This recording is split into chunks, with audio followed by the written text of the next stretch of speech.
Hello Internet, it's Matt here for the Dork Lords. If you're new to the channel, welcome. We talk about all manner of dorkly things here, whether it's sci-fi, fantasy, superheroes. We probably have a playlist about it. Feel free to check us out. Today is another in our Dork Lord of the Rings series. And for today's topic, we're continuing our series on the battles of the Wars of Beleriand with the second battle, known as Dagor Nuin Giliath, the Battle Under Stars. Why the name? Because this battle took place before the First Age, before the sun and moon rose in the sky. So the land was in constant starlit darkness. We pick up the story shortly after the events of the first battle. I'll put a link to my video on that battle in the description. But in short, Morgoth split his army into two factions. One went east and the other west. The eastern army got wiped out by a combination of Thingol's Sindar elves, dwarves, and Nandor elves, though the Nandor took heavy losses, and after the battle, Thingol and Melian decided Doriath should bunker down behind the powerful enchantment known as the Girdle of Melian. Morgoth's western army had much better success, driving Círdan's elves back to the havens of the Fallas on the coast, where the orcs laid siege to the elves. So things are looking grim for Círdan and the Falathrim. Cue the timely arrival of Feyenoord. I've done some videos on Feyenoord and his sons, but briefly, Feyenoord is leading a group of Noldor elves from the west to Middle-earth to take back the Silmarils from Morgoth, who stole them. Along the way, Fëanor's group killed some fellow elves, known as the First Kinslaying, which got him in very hot water with the Valar, and earned he and his followers the doom of Mandos. Shortly before the Battle Under Stars, Fëanor secretly sails to Middle-earth, then burns the ships, ensuring that the Noldor led by his half-brother Fingolfin are going to have to take the long way around. Fëanor, not a fan of his half-brother.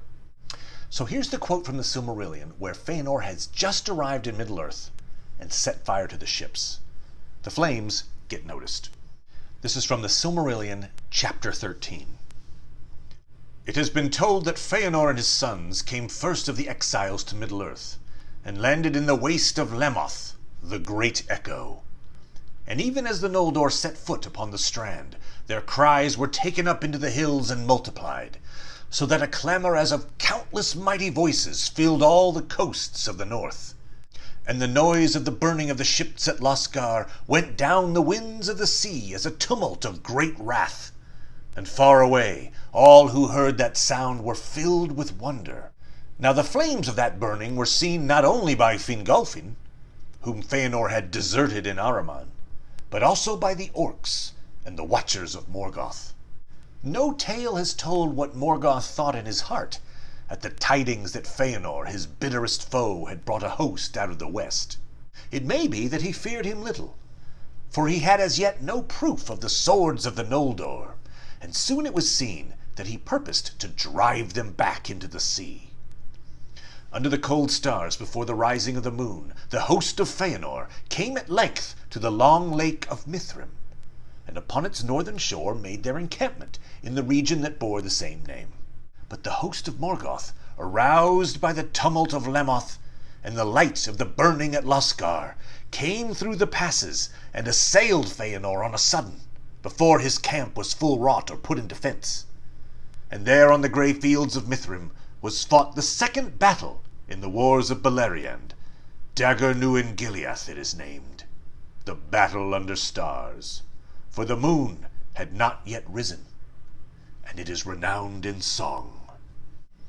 So Fëanor arrives at Middle-earth at Lemoth, aka the Great Echo, and the sound of his army and the burning of the ships went down the winds of the sea as a tumult of great wrath. Fun side note, Lemoth, the Great Echo, gets its name from Morgoth. This spot is where Morgoth and Ungoliant also arrived in Middle-earth, and where Morgoth came close to becoming spider food. This is from the Silmarillion, chapter 9. But Ungoliant had grown great, and he, Morgoth, less, by the power that had gone out of him, and she rose against him, and her cloud closed about him, and she enmeshed him in a web of clinging thongs to strangle him. Then Morgoth let forth a terrible cry that echoed in the mountains. Therefore that region was called Lemoth, for the echoes of his voice dwelt there ever after, so that any who cried aloud in that land awoke them, and all the waste between the hills and the sea was filled with a clamor as of voices in anguish. The cry of Morgoth in that hour was the greatest and most dreadful that was ever heard in the northern world. The mountains shook, and the earth trembled, and rocks were driven asunder. Deep in forgotten places that cry was heard, far beneath the ruined halls of Angband, in vaults to which the Valar, in the haste of their assault, had not descended. Balrogs lurked still, awaiting ever the return of their lord. And now swiftly they arose, and passing over Hithlum, they came to Lemoth as a tempest of fire. With their whips of flame they smote asunder the webs of Ungoliant, and she quailed and turned to flight. Ungoliant attacks Morgoth with such ferocity that he screams this supernatural roar of pain and anguish. As Tolkien wrote, the cry of Morgoth in that hour was the greatest and most dreadful that was ever heard in the northern world. It's so deafening and filled with Morgoth's intention that, well, first of all, it saves him, because the Balrogs hear the sound hundreds of miles away and come to his rescue.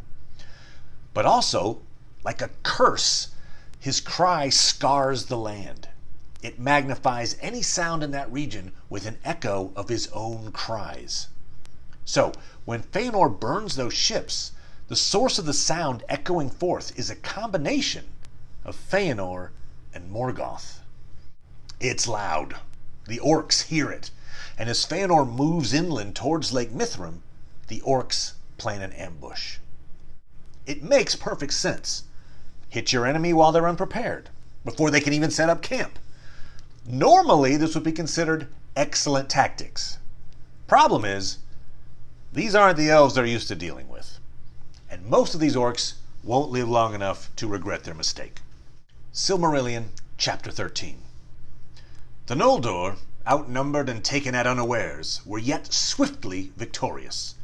For the light of Aman was not yet dimmed in their eyes, and they were strong and swift and deadly in anger, and their swords were long and terrible. The orcs fled before them, and they were driven forth from Mithrim with great slaughter, and hunted over the mountains of Shadow into the great plain of Ardgallen, where the armies of Morgoth that had passed south and beleaguered Círdan in the havens of Fallas came up to their aid, and were caught in their ruin. For Celegorm, Fëanor's son, having news of them, waylaid them with a part of the elven host, and coming down upon them out of the hills, drove them into the fen of Serech. Evil indeed were the tidings that came at last to Angband, and Morgoth was dismayed. 10 days that battle lasted, and from it returned of all the hosts that he had prepared for the conquest of Beleriand, no more than a handful of leaves. So a 10-day battle ensues that turns into a complete rout. In fact, it was a rout from the very beginning. The ambush immediately goes off the rails. The orcs flee, and they are relentlessly hunted down. At one point, the fleeing orcs are joined by the orcs that were laying siege to Círdan. And had it been a fairly equal fight, that could turn the tables. A sudden numbers advantage. But as Tolkien writes, the army of Morgoth came up to their aid and were caught in their ruin. Fëanor's third son, Celegorm, leads a counteroffensive that drives the orcs into the fen of Serech, where they can't run as fast, and so they get cut down in the swamps. We're not sure what the word Serech means, but it's likely a form of Sereg, the Sindarin word for blood. So they were chased into the fen of blood. It's not a place you want to be. The fen of blood, don't do that. That fen hosts a few different mythological milestones. For instance, in later years, the fen of Serech is where Finrod's life is saved by Berin's father Barahir. Big deal.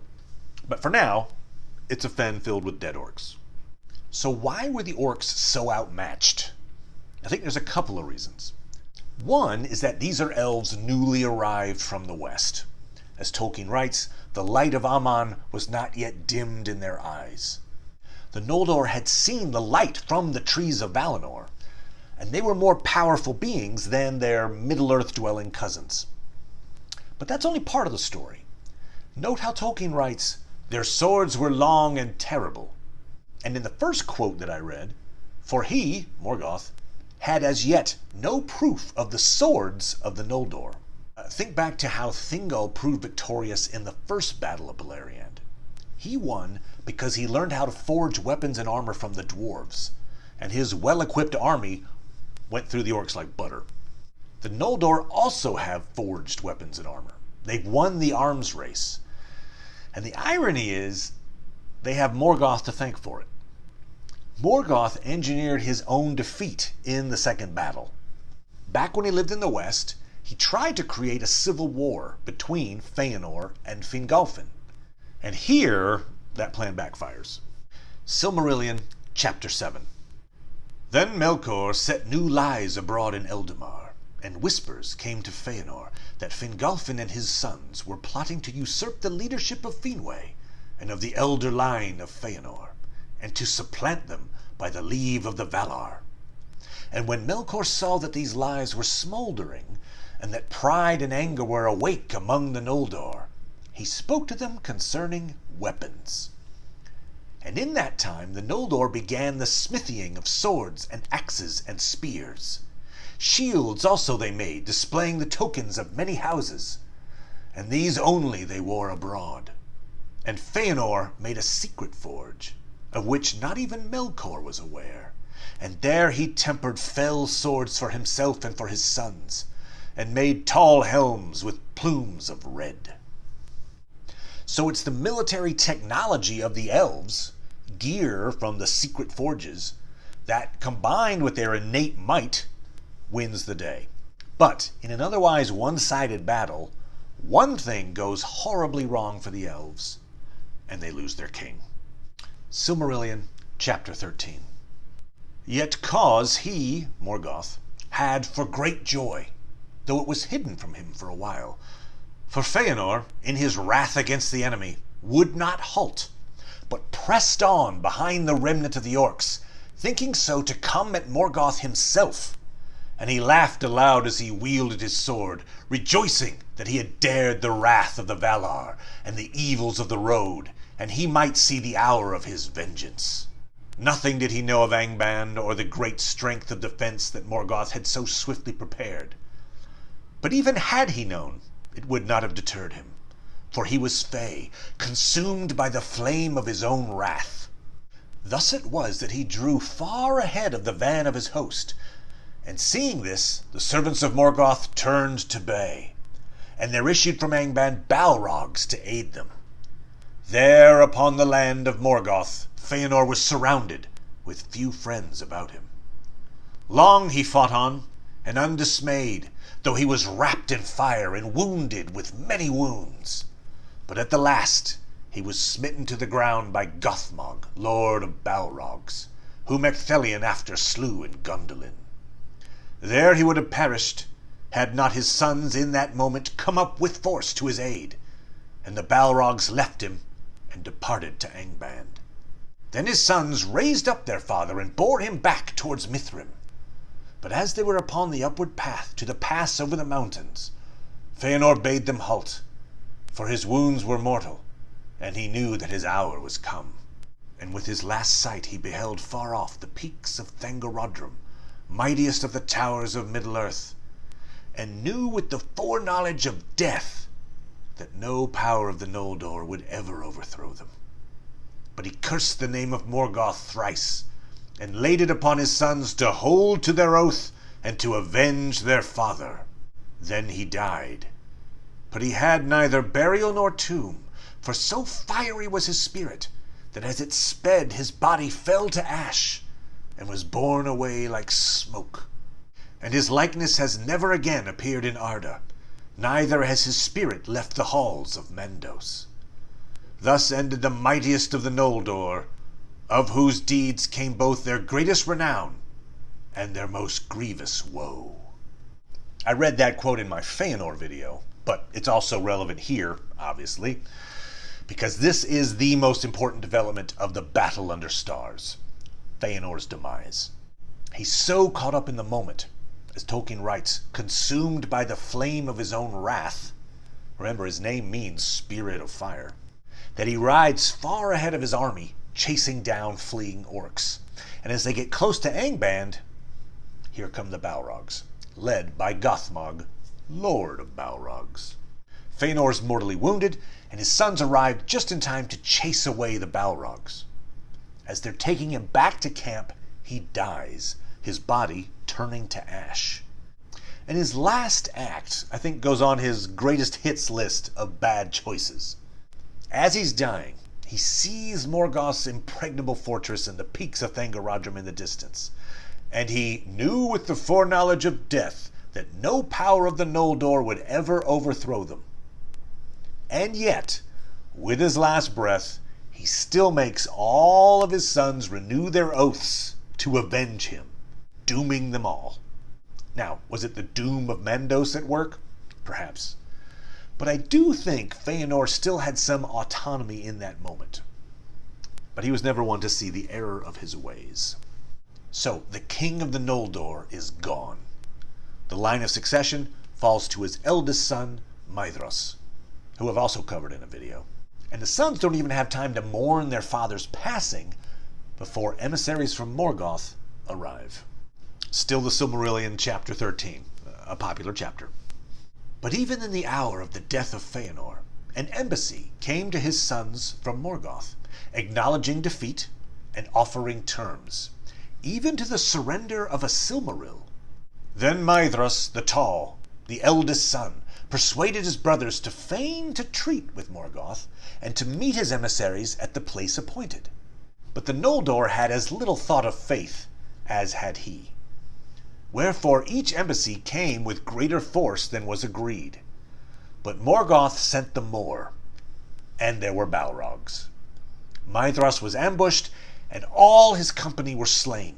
But he himself was taken alive by the command of Morgoth and brought to Angband.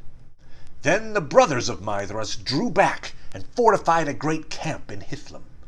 But Morgoth held Maedhros as hostage, and sent word that he would not release him unless the Noldor would forsake their war, returning into the west, or else departing far from Beleriand into the south of the world. But the sons of Fëanor knew that Morgoth would betray them, and would not release Maedhros, whatsoever they might do. And they were constrained also by their oath, and might not for any cause forsake the war against their enemy. Therefore Morgoth took Maedhros and hung him from the face of a precipice upon Thangorodrim, and he was caught to the rock by the wrist of his right hand in a band of steel. So Morgoth decides to use deceit to try to take out more of the Noldor command structure, and he offers the perfect bait, the surrender of a Silmaril. That's just too good for the sons of Fëanor to pass up. I think it's even better bait than Morgoth realizes, because I don't think he knows about the oath at this point. He just rightly assumes that they want the Silmarils back. The Noldor sense a trap, send reinforcements to the meeting location, but Morgoth sends Balrogs. Maedhros, leader of the Noldor, gets captured and hung by his wrist from Thangorodrim. Now, at this point, the Battle Under Stars, the second battle in the Wars of Beleriand, is officially over. But there is a notable skirmish that occurs before the third battle, the Glorious Battle. So, in the interest of completeness, I'll mention this battle, which we'll call Battle 2.1. After Fëanor has turned to ash, and Maedhros has been hung up by his wrist, Fingolfin finally arrives in Middle-earth, having traversed the grinding ice of the Hel Caraxes. Chapter 13. Now rumor came to the camp in Hithlum of the march of Fingolfin and those that followed him, who had crossed the grinding ice, and all the world lay then in wonder at the coming of the moon. But as the host of Fingolfin marched into Mithrim, the sun rose, flaming in the west, And Fingolfin unfurled his blue and silver banners and blew his horns, and flowers sprang beneath his marching feet, and the ages of the stars were ended. At the uprising of the great light, the servants of Morgoth fled into Angband, and Fingolfin passed unopposed, while his foes hid beneath the earth.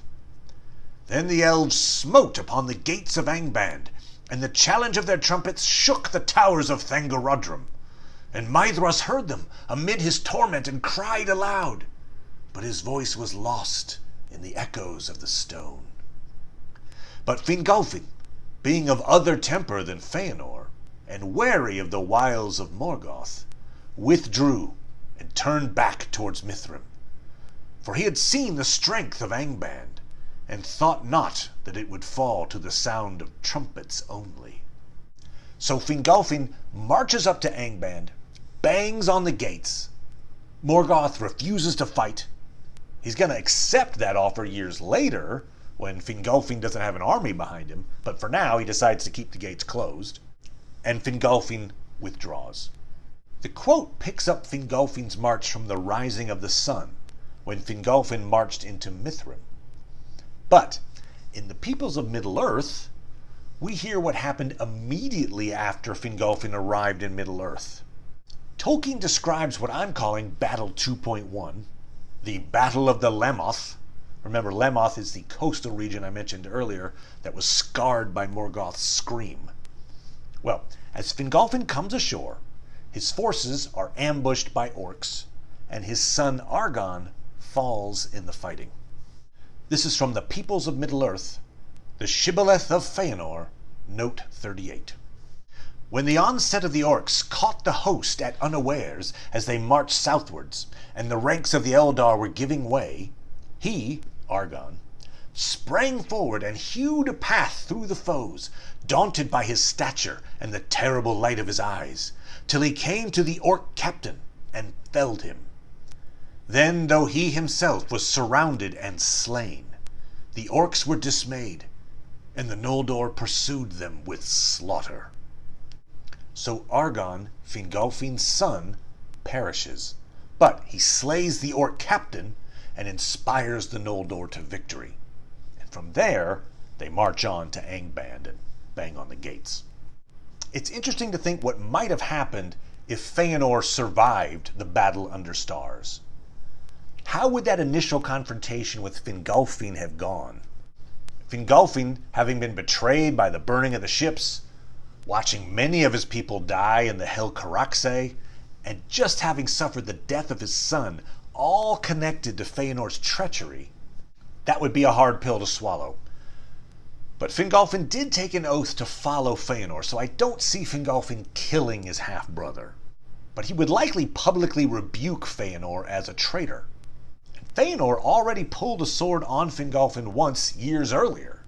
It's what got him in trouble with the Valar in the first place. Fingolfin at that time didn't react, but I think he would if threatened a second time. And if the two came to blows, I think there's a clear winner. Fëanor's better at making swords. I think Fingolfin is better at wielding them. Again, I don't think Fingolfin would ultimately kill Fëanor, but perhaps he would banish him? Or perhaps the sons of Fëanor would rush to their father's defense? It's tough to know. But hey, if you've got a theory out there for how this might have turned out in our theory crafting, feel free to put it in the comments. So, the Battle Under Stars and the Battle of the Lemoth are convincing wins for the Noldor over Morgoth's forces. But due to Fëanor's recklessness, the Noldor lost a king, and their current king is hanging from a cliff face. The doom of Mandos is proving to be prophetic. Hence, I think this victory is a hollow one for the Noldor. But by any metric, they're about to have a resounding success in their next conflict, the Glorious Battle, which I'll talk about in the next video. So come on back to hear about the third battle in the Wars of Beleriand. Thanks, everybody, and I'll see you next time. Bye!